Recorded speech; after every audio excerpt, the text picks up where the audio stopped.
It will be impossible for there not to be a system of national rent regulation, and I'm going to put money on that happening in the next 10 years. We had rent control until the 1988 Housing Act. Not having rent control has been a bit of an experiment. My question would be, can you have a healthy housing market and economy if rents keep going up beyond what people can afford? In the last couple of decades, being a landlord has seemed so attractive to so many people because it was just a license to print money. The relationship between what people can afford and what landlords are charging is broken. Vicky Spratt, hello. Hello. How are you? I'm all right, thanks. How are you? Very well. Never been better. Never been better. The sun shines once in London and you go, oh, all my problems have melted away and evaporated. And that's how I feel today. Sun-kissed, happy, resplendent. If the sun shone all the time in Britain... Would it be less special, yeah? I think it would be a very different place. I think so too, yeah. I think we'd be a lot happier. We're going to talk about housing. We're going to talk about, myriad angles of conversation we can pursue over the course of this interview. But to listeners who aren't familiar with your work, who perhaps haven't seen PoliticsJOE's piece on temporary accommodation in which Watch it. You featured, how would you like to introduce yourself? What do people need to know about you? Ooh. Introduce myself. Well, I am Vicky Spratt, as you pointed out. Good start. I am a journalist. I'm well known for my work on the housing crisis. So I'm the housing correspondent at the paper. And I think we were the first national newspaper to have a housing correspondent. And my job, my remit, is specifically to report on the housing crisis. Not a property correspondent. I don't sit on the money and business desk, which is where lots of journalists who report on housing sit at lots of newspapers. So it was unique when they created that job, and I think it showed how much the publication really cared about what I think is one of the most pressing economic and social issues Britain has. I don't think there is anything that does not connect to the problems we have with housing, but we can get to that. Housing theory of everything. The housing theory of everything. Yeah. Put that on my tombstone. Absolutely. And I've written a book called Tenants, which came out in paperback last year, hardback the year before, which is about the housing crisis. There's a bit of a theme. There's a theme.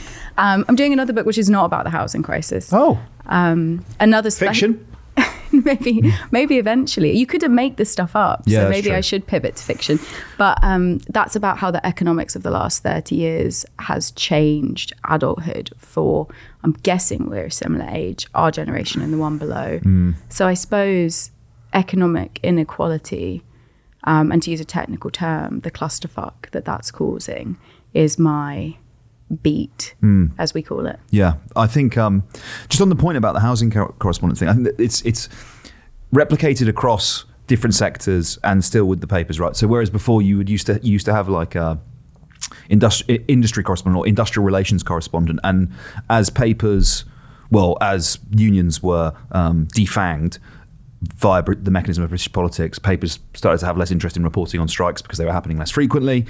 But as a result of which, you end up with this real paucity of understanding labour relations and sort of, most recently, kind of the growing strike movement. And it's quite revealing, I think, if we're going to continue using the strikes analogy, right, where initially you get hot strike summer, you get people going to the picket line for the first time. And initially the media reaction is, oh, well, we'll revert to type and we'll just, isn't it inconvenient that you can't get the train to work today? And all of a sudden they recognise there's this, A, public sentiment isn't quite there, but B, the unions are not some sort of rabid, in some cases they are socialists, but rabid socialist, like terrible experiment. And because they don't have the reporter who's been covering the RMT or Unison or whoever it is, their finger isn't on the pulse of the issue. And in the same way, I guess you could say the same thing about housing, right? Yeah, I guess you could. I mean, I agree with you, by the way, on the reporting of the strikes. And I think it showed that there was a lack of specialist knowledge at the time that our country entered a place where people were going to strike again for lots of very valid reasons. And I think with housing, it's something I've seen a lot. I try not to do it too much, but I do read other reporters' work. Say their names. And name them. And it's really interesting because actually there are things you can get wrong very, very easily if you don't know to watch out for them. So for instance, a really common mistake that I see is reporting asking prices for homes as sale prices. So if you see an article that says house prices are going up, you actually need to know whether that's asking prices or transaction value, which is sale price. And because I look at this day in, day out, I will always make sure to specify, and if someone removes that clarification from my copy, I make them put it back in. Because what someone wants to sell their home for. I want to sell my home for £2 million. Yeah. I would love that. 200 grand though, that's the offer. So thank you. No, sorry, I don't know your home. I'm just saying it's not worth that, right? Yes. So what people list their homes for and what buyers can actually pay are not the same thing. And I think this is true across lots of different areas. You could also extend it to immigration, which I know we're going to talk about in a bit. And I'm not an immigration expert, so I would always check with someone when I'm writing about immigration.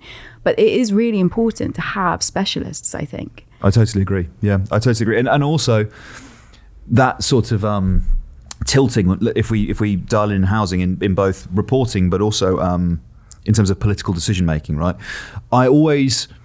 I like to think you can remove the personal context of someone who's a decision maker from the decisions they're making. So when people say, oh, well, Rishi Sunak is possibly the richest prime minister we've ever had, my initial reflex is to kind of sit back and be like, well, yeah, he might be super rich, but I don't want to live in a world where I think he can only understand what it's like to be rich. I want to exist in a world where I think he has empathy or is able to understand what it's like to not be rich. And similarly, when people say, well, are you surprised that we have lack of regulation in the private rented sector when so many MPs are landlords? Or to talk about journalism, for example, there's a pretty high chance that a lot of the editors, I mean, I don't know the data on this, maybe you do, that the editors of the Nationals, I imagine quite a few of them are landlords. Do you think that the connection to this issue, i.e. I am a landlord, therefore I oppose as an MP legislating, regulating it in an effective way. Do you think those two things are connected? Do you think it's relevant, or am I sort of... No, it's completely connected. Yeah, of course it's relevant. And I, like you, by the way, I like to believe that not everybody acts in their own interest. I'm ultimately an optimist when it comes to human nature. I have met so many incredible people since I started out as a journalist who campaign on issues, including housing issues, but also other issues that are not directly affecting them. Homelessness is a big one, right? Lots of the people who do behind the scenes work, who will never have the kind of social media following I have, are not homeless, but they work day in, day out to end homelessness. So I don't think it follows that you have to have experienced something to care about it or understand it. Yes. I think if that were the case, we'd be in really, really big trouble. Yeah. All that being said, I think as a person, you have to be practicing quite a lot of self-analysis, which not everybody does, to act against your own interests sometimes. So when I bought my flat, I noticed I started feeling really differently about house prices. And I write about this in my book, by the way. I'm very open about it. Suddenly, rising house prices were good on some level to me, right? Because if my flat goes up in value, I can buy a house. I can have a garden. I can have all the things I've ever wanted. If it goes down in value, which might help other people, then I'm going to be in negative equity. And I've actually been experiencing that over the last couple of years with the housing market fluctuating. But because I know that for the greater good, house prices stabilizing, stagnating, even falling is probably beneficial to our country, I have to constantly check myself. So I think that's an example of you know how anyone can have vested interest, right? I'm still pro all the things I was pro before I was a homeowner, but I acknowledge that there's part of me that would love for my flat to be worth £2 million. Like, I'm semi-joking. Do you know what I mean? No, absolutely, I do. Yeah. But I think that's because we live in a country where, you know, I'm incredibly fortunate and I'm well paid for my job. But we live in a country where I'm 36. I'm starting to think about the fact that I need to be saving for retirement. I'm very worried about what that's going to look like. If my flat doesn't go up dramatically in value, I'm not going to have that investment that previous generations had to bank when they needed to pay for social care. So yeah, it's really interesting when your own values are tested, right? But do I think that vested interests have informed the state of housing in this country and continue to inform it? Yeah. Gonna shock you. Yes, I do. I'm gonna shock you. So it's really interesting on the data, right? Because, and I write about this in the book too. I started out at the BBC. I worked on what was then Daily Politics, is now Politics Live, with lots of brilliant journalists, and Newsnight. And I'll never forget pitching a story about the housing crisis at Newsnight back in, I'm really like going back into the reservoir of my memory. It would have been about 2012, 2013, about the housing crisis. So I'm saying to the editor, I really think we should do the story about renting. I think generation rent's going to be massive. I think private renting is going to become a massive economic problem as well as a social one. And this person, I believe, had 2 homes. I can't verify that, but I believe they had 2 homes. They certainly were not badly off. I also think they were privately educated. Told me it just wasn't interesting. So it fed into how the housing crisis was being covered. Yes. And something I've said a lot, because I did a campaign when I worked at a women's magazine called The Debrief that sadly no longer exists, called Make Renting Fair, which got letting fees banned. And I remember when I started reporting on letting fees, which I don't know if you remember them, but they were absolutely extortionate. Like, I moved and had to take out a loan to pay £2,600 fees and deposit before the Tenant Fees Act banned them in 2017. People were being gouged left, right and centre by estate agents. And I remember the housing charity Shelter saying to me, like, oh, it's a really nice campaign, but we've been trying to do it for years. I don't think you're going to get anywhere, but go for it. And then it started to pick up momentum. And I realised that's because I am middle class. I went to university. I look like the kind of person the Tories probably will listen to, used to be able to count on the vote of, and represent a demographic that they should be very worried about not voting for them, and are very worried about not voting for them. So when that happened, I think that was when, and lots of other people were working on it too. It wasn't just me. I should add, just single-handedly banned. Yeah, just me. No, there were lots and lots of brilliant, very talented people behind the scenes. But I think that was an example of editors also realizing, oh, that could be my kid. That could be my grandchild. This is not just poor people that we don't care about. So I think it impacts what makes it into the headlines as well as what makes it into policy. And if you look at the data that we do have, we know that we have a really high number of privately educated politicians, really high number. So obviously it's not always the case that if you go to a private school, you're wealthy, but generally speaking, your parents had cash. Yeah. There are bursaries, of course, so it's not an exact measurement of someone's family wealth. And if you look at journalism, we have an incredibly high number of privately educated journalists. And the BBC has an incredibly high number of privately educated journalists. And I think the fact that you're more likely to own a home today if your parents own a home and can give you money tells you why the coverage of this for so long, I think, was really failing to explain how bad things are and why they're so bad. And I won't say who it was, but I remember having a meeting with the editor of a massive newspaper after the Make Renting Fair campaign had happened, and they were so interested in what I was talking about. And this would have been around like 2015 now we're talking. And he was like, yeah, but in a few years time you'll just buy a house. And I was like, but with what money? Yeah. My salary is never going to stretch that far.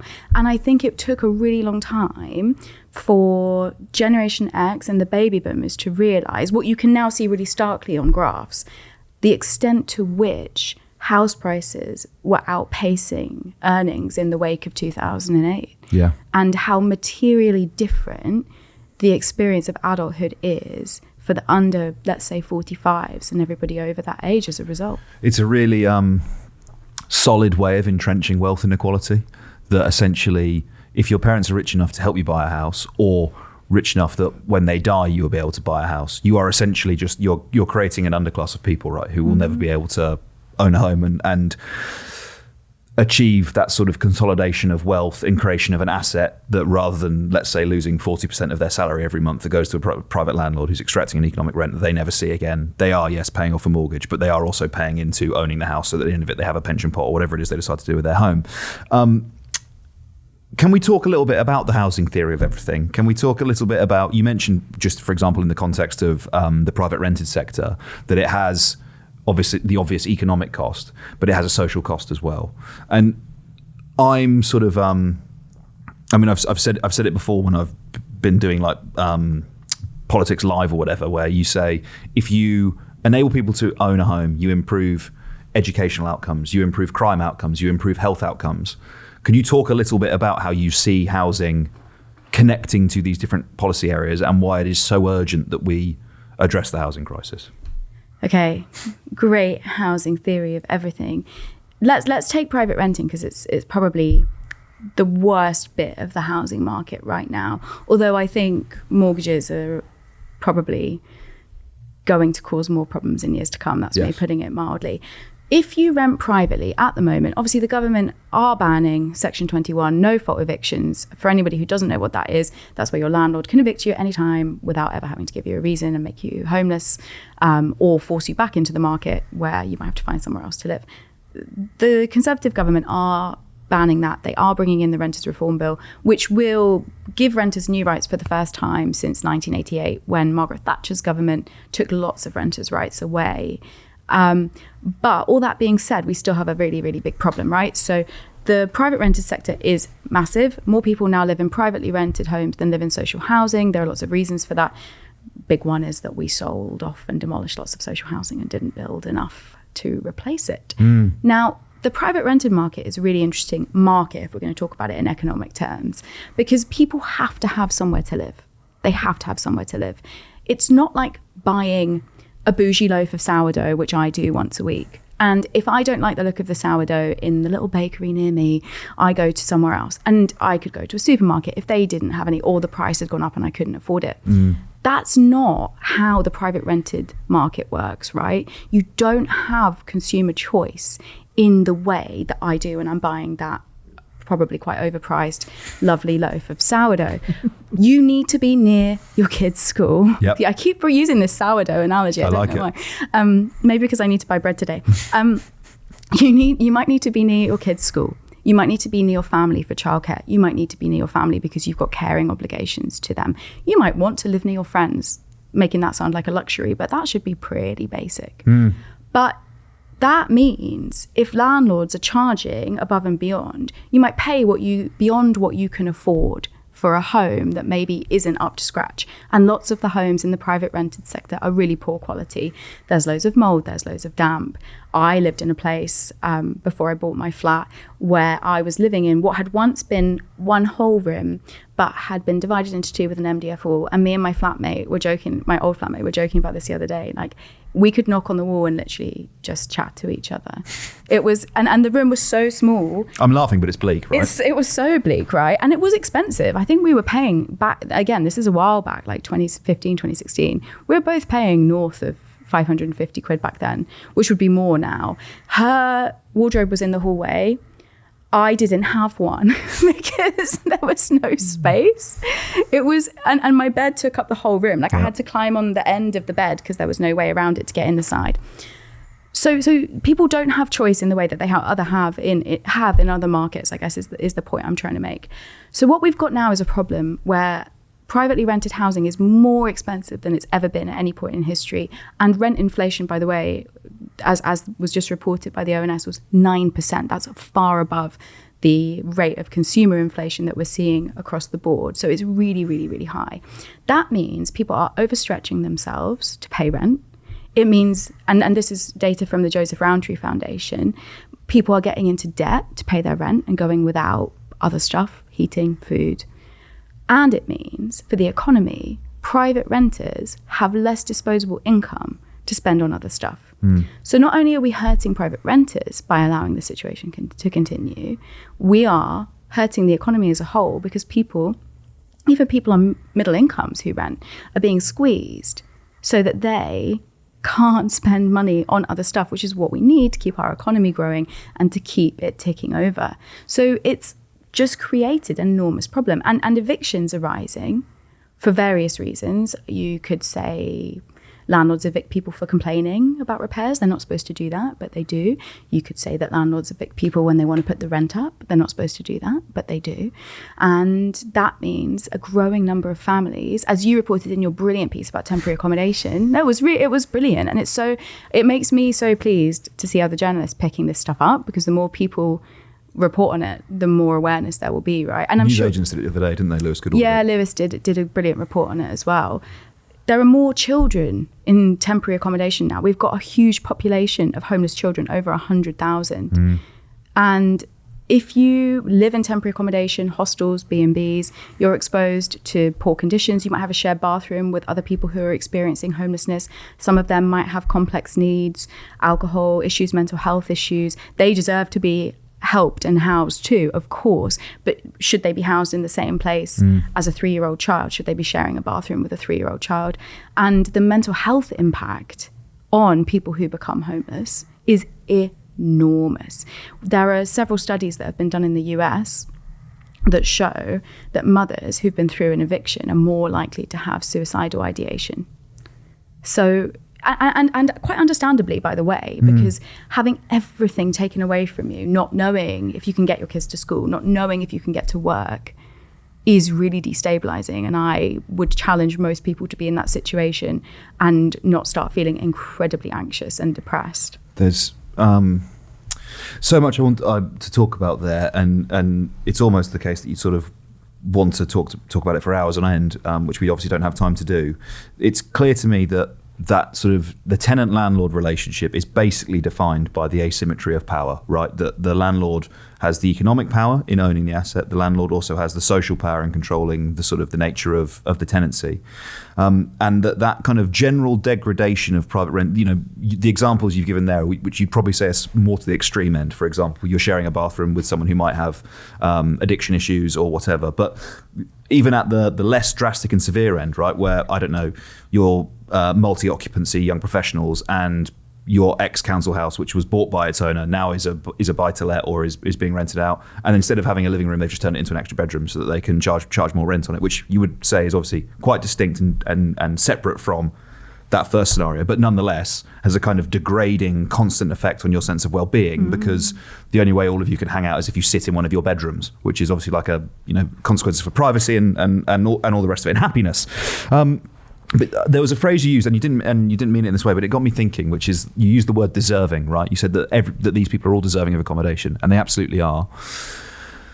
And that triggered in me this kind of recent conversation around it connects to temporary accommodation, it connects to the private renter sector, which is this conversation about immigration and the housing market, because this idea of someone deserving or not housing and the increasing frequency and the increasing instances of people basically invoking immigration and saying, well, if you care about the housing crisis, we've got to do something about immigration because we've got more people here. They need houses to live in. So I would sort of invite you to talk about how immigration connects to this issue. Does it connect to this issue? Actually, might be a better way of phrasing it. It does connect, but not in the way that the people who invoke it as though it's a zero-sum game where you have the housing crisis and you have immigration, and unless you cut immigration, you can't fix the housing crisis. That's not how it's going to work, and that's not how it works, just to be really clear. And let's get into that. But on deserving, I mean, I really did mean it like that. I think everybody deserves a home. Yeah. And it feels like quite a radical thing to say, but it shouldn't be. It feels radical, but I mean, housing is a human right according to the UN. Access to housing is a human right. So wouldn't happen to be administered by a foreign court, would it? That could be a problem. Oh, do you know what? Oh gosh, that would be a real can of worms if we get into that as well. Okay, I'm going to stay focused on immigration and housing before we get into the EHCR. Maybe next time. But everybody needs a home, okay? I actually don't think that should be up for debate, because if you don't have a secure and stable and safe home, you cannot do anything else in your life. You cannot look after children. You cannot show up to work every day. You cannot stay well. You cannot look after yourself. Sometimes you can't get a job, right, without an address. Yeah, or a bank account. Yep. It's very, very, very difficult to function in our society without a home. So I think we should start from the base that everybody should have a home. What kind of home that is and which bit of the market it comes from is always, I think, going to be up for debate. We could talk more about the politics of that, because actually I went to see this play at the National Theatre in London last week, about Nye Bevan, who founded the NHS. And obviously he was Minister for Health and Housing. That bit always gets left out. And it was really interesting to hear obviously it's a dramatised version of his life, but how central housing was to the conception of the NHS. You cannot have a healthy population without decent housing. And they knew that when they founded the NHS. They knew that after the First World War. They realised that after the Second World War. If we were going to get Britain's economy out of the dumps and have a healthy population of people who could work, we needed to have housing as well as healthcare. So this is something that I think there is precedent for. But for some reason, since the 80s, we've really, really lost our way on it. And it's now a contentious thing to say in politics, right? That what I just said would be a very contentious statement, not just for a Conservative politician, but actually maybe even for a Labour politician. Not all Labour politicians. I think many would agree with me. And I think many Conservatives, by the way, would agree with me. But the fact that that's now contentious is interesting. Anyway, back to your question, which is immigration and housing. It's really interesting. Every time I go in my email inbox or my Twitter DMs, X DMs, get it right, really please. Effective Respect Elon. Respect it. Really effective rebrand if no one can remember that they're supposed to call it by the new name. Exactly. But all of my inboxes, my multiple inboxes, are full of messages about the housing crisis. And one that comes up over and over again, like probably after this interview goes live, or if I go on TV, people will start messaging me saying, yeah, you're wrong. It's all about immigration. Just stop people coming here and then we'd have enough houses. And I think I noticed this being invoked when the conversation about the government's Rwanda policy was really reaching fever pitch. But like, oh yeah, but obviously we wouldn't have a problem with housing if we just sent everybody who comes here away. That is categorically not true.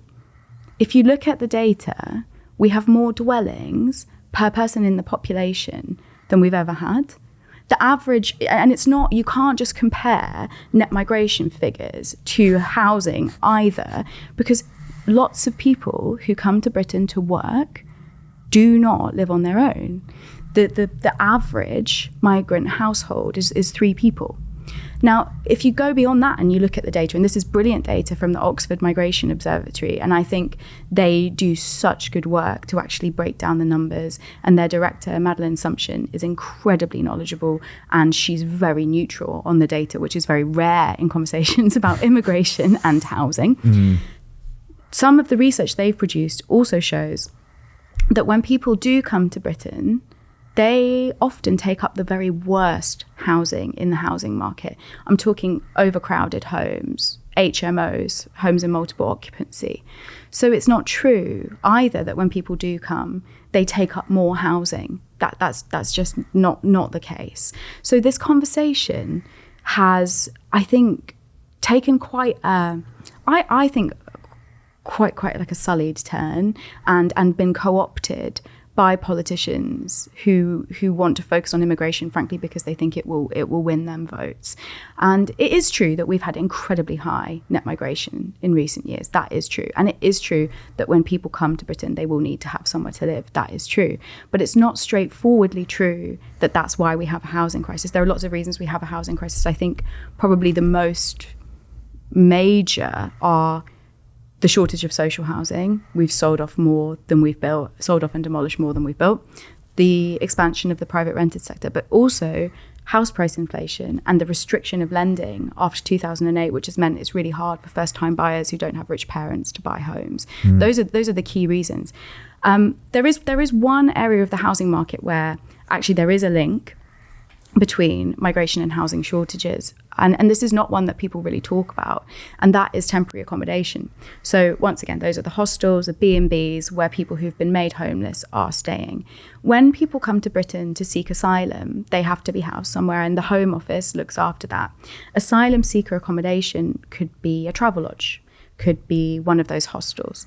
But because we've got a growing population of homeless families who need somewhere to live because they've been evicted by a landlord, that's generally why they become homeless, you find that the Home Office and local authorities are competing for temporary emergency accommodation. So that is one bit of the market where it's true. But again, that links back to so many other factors: the shortage of social housing, the unregulated private rented sector. There is also some research that shows that immigration has driven up house prices and rents in certain areas. Now, it's not a one-size-fits-all for the country, but that makes sense, because if you have people bidding against each other for housing, regardless of where they're from, then it will mean that people can charge more for the homes they want to rent out or sell. But there's also one other thing that I really wish got talked about more, which is the impact of overseas investment. That is not technically immigration, but it is related to the housing crisis, because there's nothing to stop people who aren't from the UK buying up housing to rent out in the UK. Nothing. And so when we're talking about that, we are talking about, I don't know, in your head you're conceiving of like a sheikh or an oligarch or someone, but it could just be anyone that's, cash rich and looking to invest and views, for example, the property market in London as a pretty solid bet to go along with an investment. And so they buy a property depending on affordability. Maybe it is, some sort of crazy £20 million Mayfair house. Maybe it is just a new build flat somewhere, and can't be asked with the aggro of actually either employing someone to be the agent and landlord it, the hassle of having tenants. They would rather just buy the house, leave it there vacant, 20 years later, come back and sell it. Yeah, and I mean, that's probably going to be happening less in years to come because our housing market's in a bit of a mess, which maybe we can talk about in a bit. London seems to be sort of diverging, doesn't it, from national house price trends, yeah. Yep, going down. You're getting what you wanted. I'm getting what I wanted, but I'm really like losing out, worried about what it means for me. Yeah. But yeah, like it's happening because we stretched the elastic relationship between wages and house prices to breaking point, I think.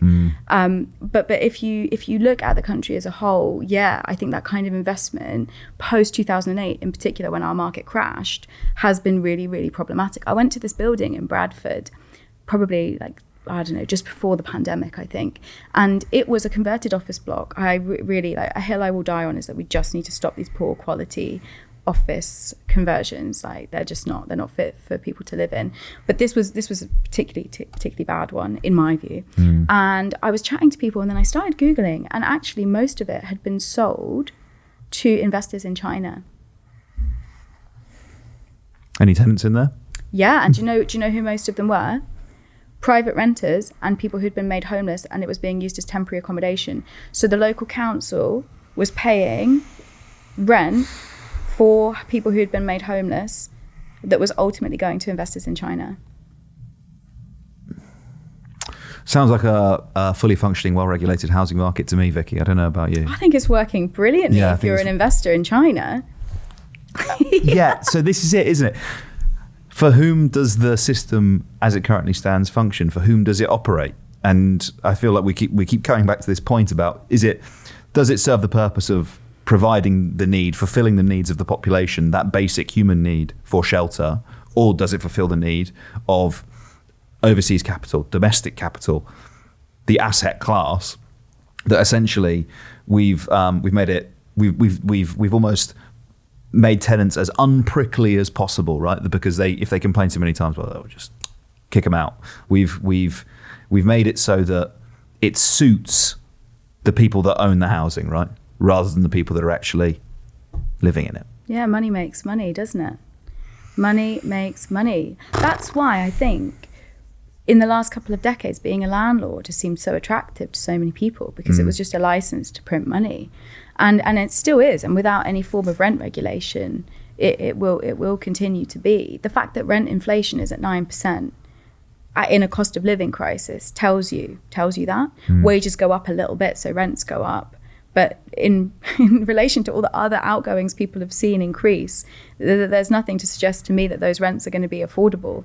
But landlords know that they have a captive market of people. Do you think that Sadiq Khan pledged rent controls in this mayoral campaign? I mean, they actually said they were going to do it in the last one as well, but COVID, etc.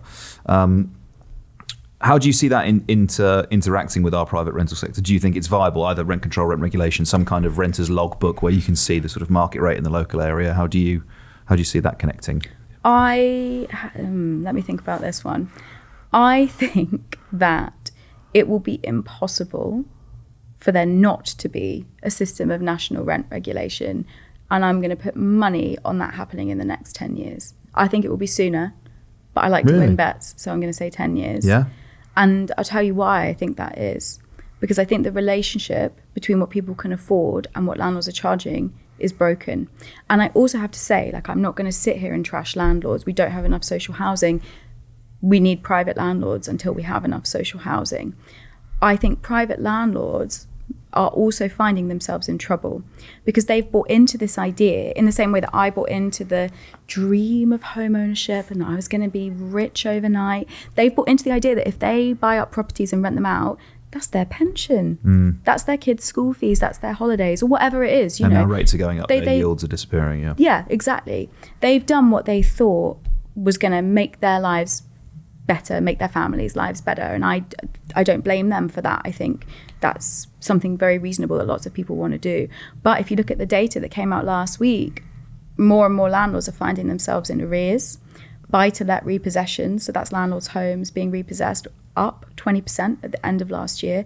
I go into eviction courts all the time, and I'm actually surprised by how many of the repossession hearings are landlords. So landlords have over-leveraged themselves too. Not all landlords have mortgages, of course, but the ones who do are being hit by higher rates. And I think that bit of the market where we outsourced housing provision to people who aren't big companies, don't have a buffer if rates go up, is going to start to cause more and more problems, actually. But I think up until where we are now, let's say pre-pandemic, the market functioned very well for landlords, and it functioned very well for people who bought houses when prices were lower and watched this asset, their home, just go up in value. There were points in the last 2 decades where your home was probably making more money than you were at work. For most people, right? Who don't earn like bankers or hedge fund managers' salaries. So there's these rates are increasing. Sorry, I didn't answer your question about rent control. Well, please do. That was me not wanting to answer it. But I have to say that it's really interesting because, we had rent control until the 1988 Housing Act. I didn't know that. We had national rent control. Right, most people don't know this. So this is another example of how something has become politically very contentious that was normal for much of the 1900s.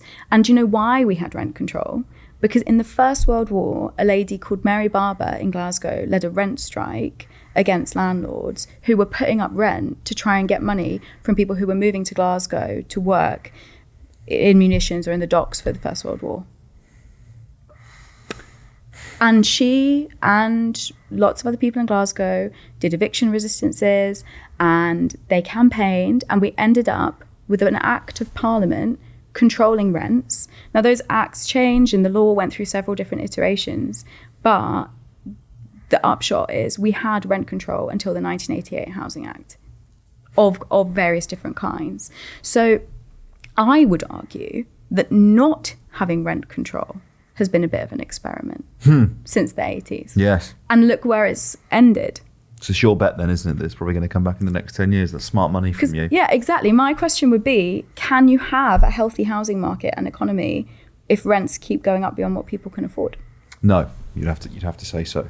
And as rates increase, and that problem with mortgages we were talking about there, for landlords, with they lose their yields, has made people who aren't buying to let, who are buying to buy and to occupy, buying houses become increasingly even more so unaffordable than it was before. And so one of the ways that people are trying to mitigate this is that instead of your typical sort of I say typical, older listeners will even sort of have a sharp intake of breath when you say a 25-year mortgage, but nonetheless, you go, I'll have 25 years or I'll have 30 years. And even now we're actually seeing people taking out 40-year mortgages, which, if you're in your 30s, which would still be young in comparison to the average age of a first-time homeowner, let's say it is in your mid-30s and you do take out a 40-year-old mortgage, well, at that point, you're paying off your mortgage in your mid-70s, which is well past. I mean, I'm not under any illusion that I don't think the state age for a state pension for me is going to be 67.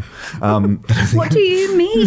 Yeah, I don't think there will be a state pension for what it's worth. But I think people are taking out mortgages that they will have to repay beyond pension age. Yeah. Oh well, yeah. Sunlit uplands, land of milk and honey. So I can't wait for old age. Yes, it's going to look very, very different. Take my tongue out of my cheek. Our retirement years, whether we are even able to retire in the way that we conceive of retirement now, are going to look very different than they did for our grandparents, and might for our parents. I don't know what it will look like, and I think that's something that people in Whitehall should be doing a lot more work on than they currently are. Because the only way, so there are several things you can do, right, to keep the housing market moving. You can have really risky 100% mortgages, 125% mortgages, which is what Northern Rock used to offer. We know what happened to Northern Rock. We do. We remember. That is not the way to get credit to people who don't have massive deposits. We tried it. It was part of what crashed the US economy, which led to the global financial crisis, and the banks that did it here really, really suffered. So I don't think going back to a world of low or no deposit lending to help people buy homes is on the cards. The other option, because there really aren't that many options, the other option is that you can extend the term of the mortgage. So the standard term of the mortgages used to be 25 years, then it went up to 30. It's increasingly looking like it will be 35.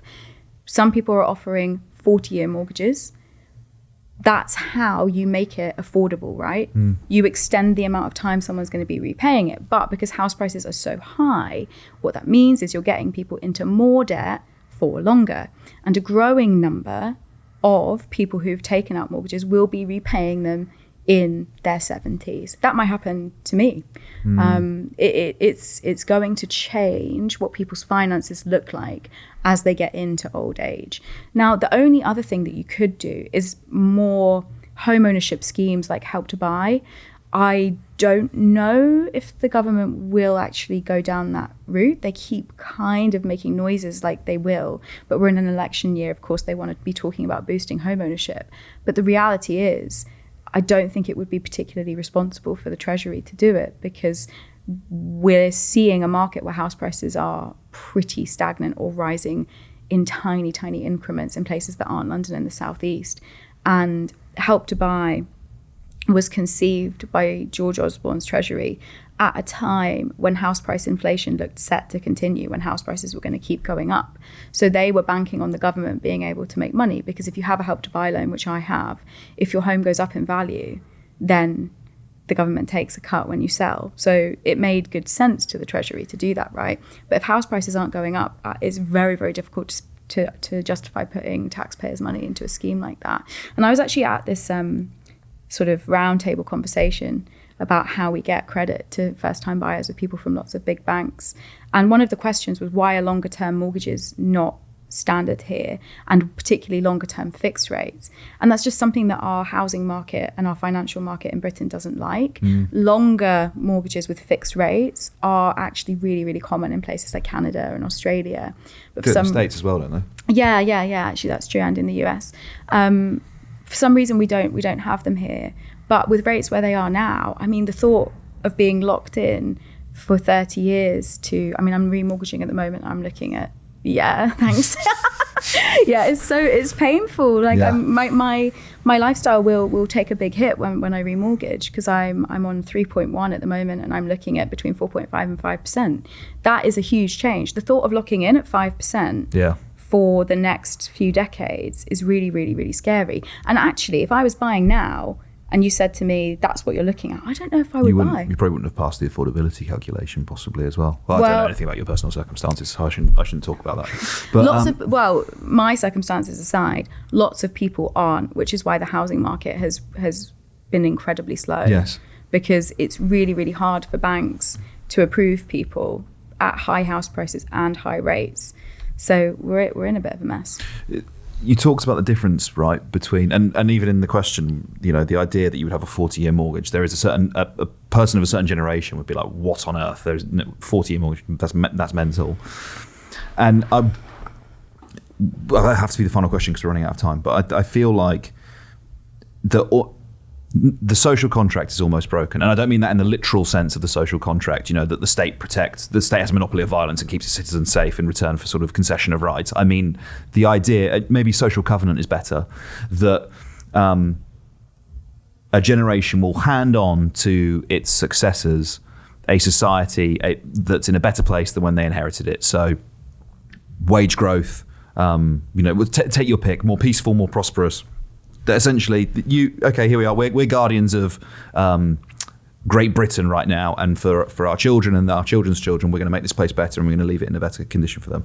And for the first time, I think, well, definitely since the Second World War, the next generation's living standard will be lower. It's the first time that living standards are lower in a single parliamentary cycle than when they started. In terms of stagnant wages, inflation, the economic situation is the worst it's been since the Napoleonic Wars. And that's before we even start talking about climate change and the long-term viability of life on the planet. So I would sort of just finally invite your comment on that sort of generational, if you like, inequality, and whether or not there's something much more serious, much more on sort of like a foundational level in terms of civil society, consent to the political system and participation in the political system. I saved the small question to the end. Yeah, absolutely, always. It's just an easy one to answer. Look, hugely. And I think that we know that this has already happened. There's a brilliant academic at Oxford called Professor Ben Ansell, who's done really good granular data work on how housing tenure, so that's the kind of home you live in, informs how you vote. And it was really interesting to see that places across Britain where house prices hadn't gone up as much as they'd gone up, say, in London or the Southeast in the run-up to Brexit, were more likely to vote to leave the EU.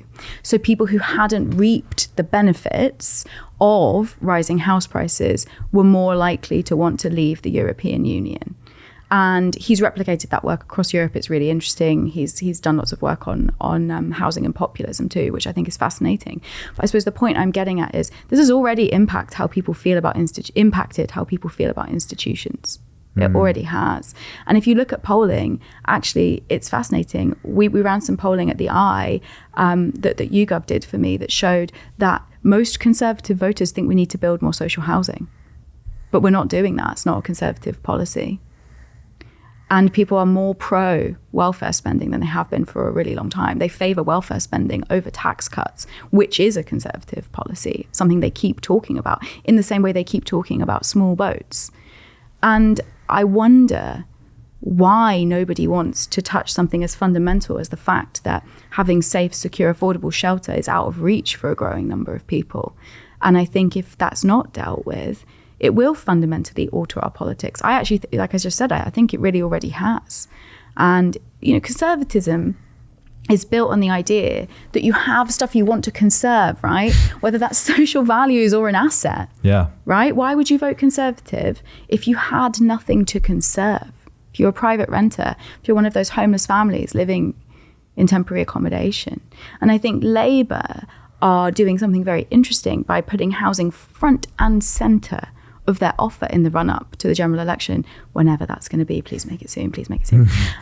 Just because I feel like I'm waiting. I'm like, I want to plan holidays. Obviously, there are far bigger things at stake than when I can go away. But, I think Labour are being quite... I was going to use the word calculated there, but actually I'm ultimately an optimist. I'm not as cynical as perhaps I would have expected to be after over a decade as a journalist. I think Labour understand the scale of the problem, and I think some of the policies that they've announced and are cooking up are genuinely capable of doing something to fix the housing crisis. And I suppose the reason I am optimistic that something will happen before we retire is because I think... In our 80s. No, you think 80s? A couple of weeks before we die, maybe. Yeah. But I do think something will give because the status quo is untenable. I was doing the Today programme on Radio 4 had a big series on housing last week, and one of the final questions that was put to me when I did my slot was, something's going to give. I was like, no, it's already given. The number of homeless children means it's already given. Like, I did not think I would ever live to see that. That's a first since we founded the welfare state. But I think politicians know that it's getting bad, and I do think change will come because it can't continue. And the reason I know that it will come, or hope rather, I don't know, is I think seeing that play last week and writing Tenants and going through the history and looking at all the speeches that were made in favour of social housing, in favour of the NHS, tell you that good things can happen, change can happen, socially minded initiatives can get over the line. But I do worry about the fact that it's been very hard for the government to renters reform. Leasehold reform, which we don't have time to talk about, also seems to be really stuck in the crosshairs of lots of Tory party infighting. So maybe these local election results and whatever happens in the general election, and if the forecasts are to be believed, it will be an enormous annihilation of the Conservative Party, will bring change. A more optimistic note to finish on than I thought necessarily we might end up with. And I think we're going to have you back, aren't we, Vicky, to at least talk about the Labour Party's housing plans and many of the other things that we didn't have time to cover today. Thank you so much for coming in. I'm eternally grateful, and I'm eternally grateful for all the work that you do as well. Vicky Spratt, thank you so much. Oh, thanks for having me.